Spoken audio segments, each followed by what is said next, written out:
Well, hi there, it's Evan. I wanted to do a little tutorial on the arpeggiator on the Digitone. It's an amazing tool.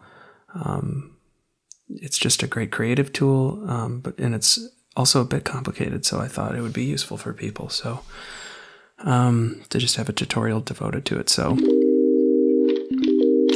let's start on track 1 here. We've got the initialized sound. Let's load a preset.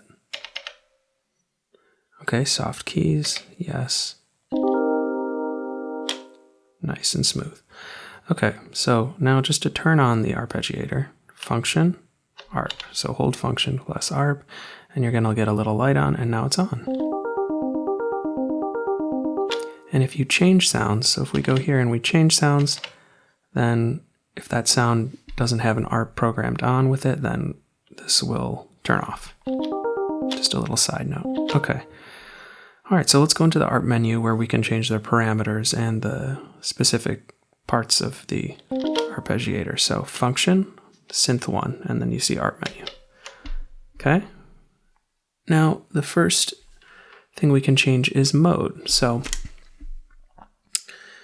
there's 4 modes. We've got true, up, down, and cycle.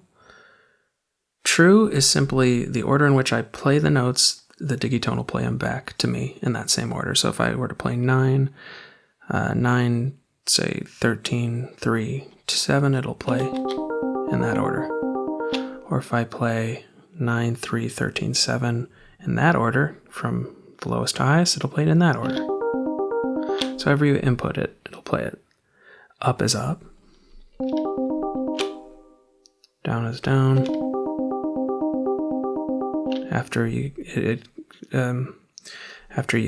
play your initial note, if you play a lower note, it'll play that note, and then it'll jump and go down, from up to down, meaning down. Okay, and then cycle is up and down, and so cycle is cool with the scale. So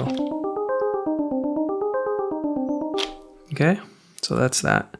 Speed is how fast the note is repeated. So whatever notes you place. And that's linked to the pattern BPM. So 8th note, quarter note, and we've even got whole note. And it goes all the way up to almost generating a tone on its own. So pretty cool. Next is range. So this just means basically whatever notes I play in the original octave, it's going to play there, and then it's going to add any additional octaves I add by going up like this. So if I go to 2, it's going to add the octave above this. And then likewise with 3. And so on, and it goes up to like 8, I believe. Yeah, okay. Note length is note length. So let's say I want things to sort of blend in with each other.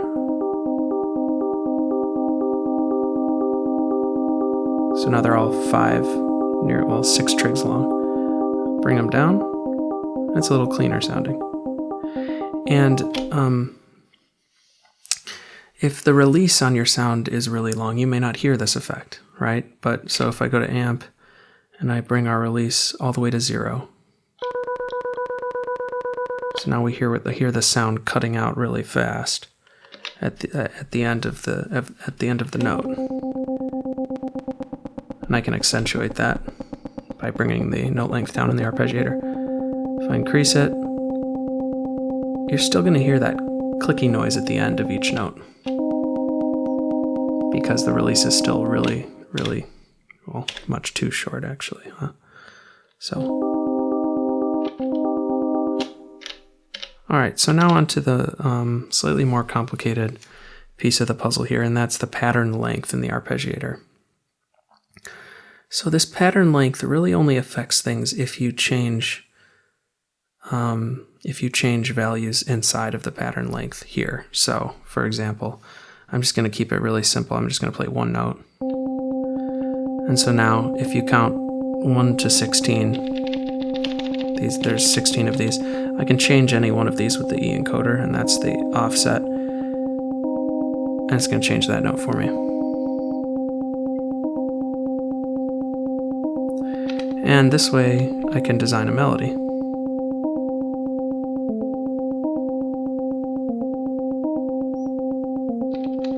melody or really a rhythmic, driving pattern, guitar thing, whatever. And I can also mute these by clicking the down arrow on any of them, and it like that. So you can really design cool melodies that way. So now if I want to clear everything I did, I go Function, Play, and that's clear. So it cleared the ARP. So now let's talk about inputting the notes. You can play them in live, and to do that, what you would do is hold record, press play, and actually let's turn on our metronome and let's give a beat a pre-roll. Now I find it kind of difficult to play in arpeggiated chords. Not because, I'm a pianist, so I know what to play, but just because playing in time with the quantized arpeggiation, and then it's just hard to land right on the trigs, and so a lot of times it'll come in wrong. So if let's increase I can show you what I mean here. So if I go to 64, yes, hopefully I can make this happen, so. Wait, was there something written in there? Yeah, hold up. Okay, here we go.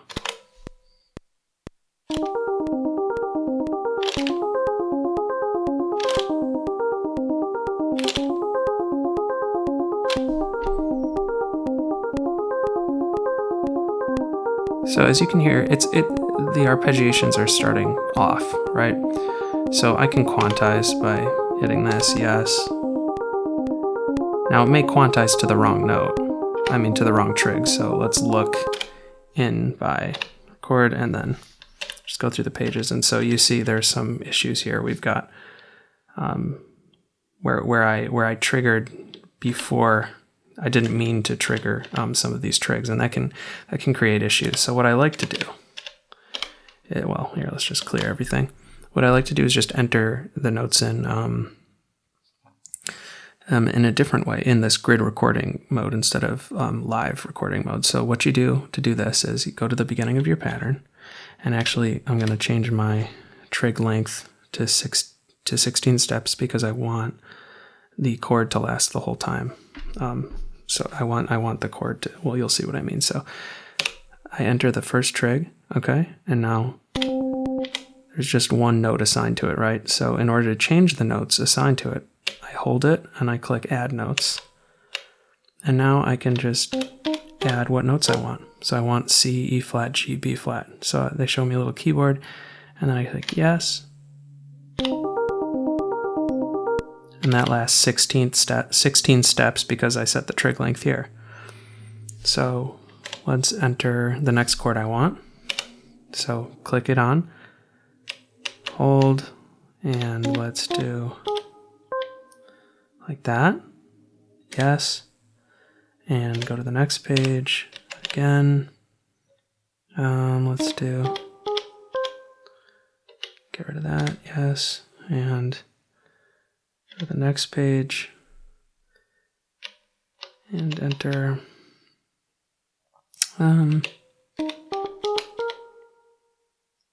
cool. Yes, and now let's hear the whole pattern.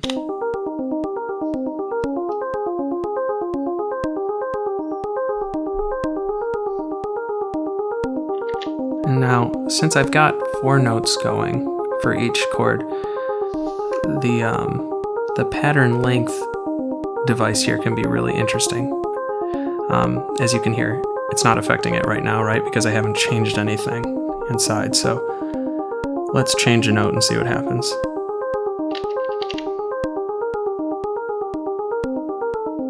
Okay, so this is sort of,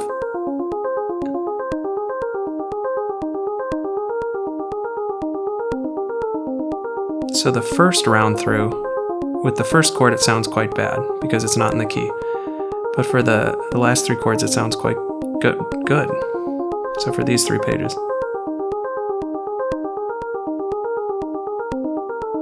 And so when you're using this pattern pattern length tool here, if you're going to use multiple chords, you're going to have an understanding of where which notes you can change and which you can't. And so often it's cool just to have like a single note and then, or not a single, but 2 notes, for example, and change things there, and it's a little easier. And what's cool is, so let's bring my pattern down let's bring my pattern down to just one chord, that first chord, okay? So, all right, so now let's play with the Arp menu.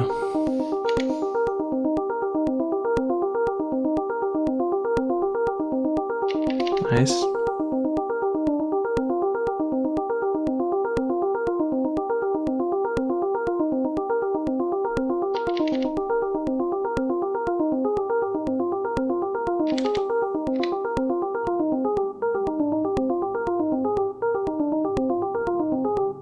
Pretty cool, right?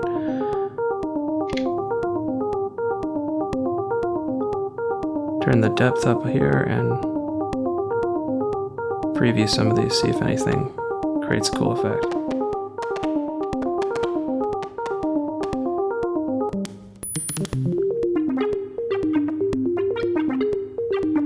It's pretty awesome.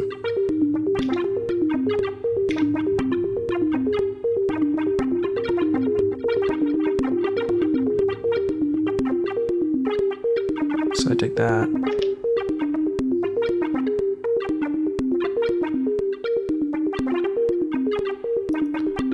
So yeah, you can create really cool patterns, really cool melodies that you wouldn't necessarily think of because you've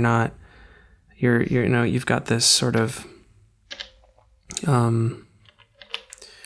this pattern length tool here, which kind of allows you to just sort of randomly pick steps and say, oh, might this work, and you might come up with something cool. So it's a really fun tool.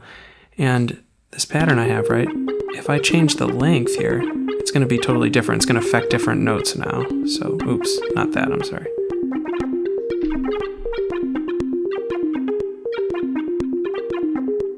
So now we've got a different sort of thing going on.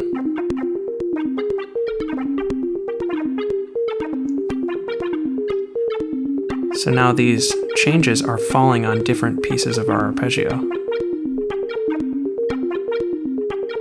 It would be cool if you could set an LFO to control these, to control like the length, but I see why they didn't do it. I guess it wouldn't be that cool, but anyway, the one last thing I'll say before I say goodbye here is, it's interesting when you, let's clear this, when you think about it in sort of a mathematical way, like if I'm playing, let me turn off the LFO. So if I'm playing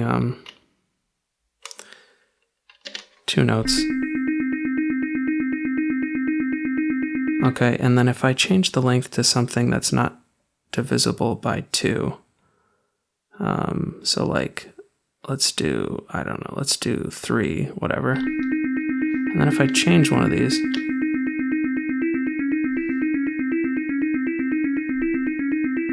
so it's going to alternate which notes it's changing, right? So because 2 doesn't go into 3, so evenly. So that, oops, I keep doing that, sorry. So yeah, you can do some really interesting things by playing with that. So if I make it like 7 steps long and then I play 3 notes, it's going to be even more complex.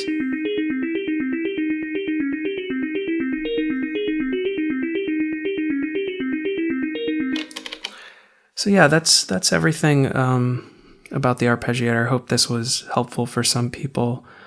Yeah, thanks for stopping by. If you enjoyed this, check out my original music, performances, and more tutorials. Thanks again. Have a nice day.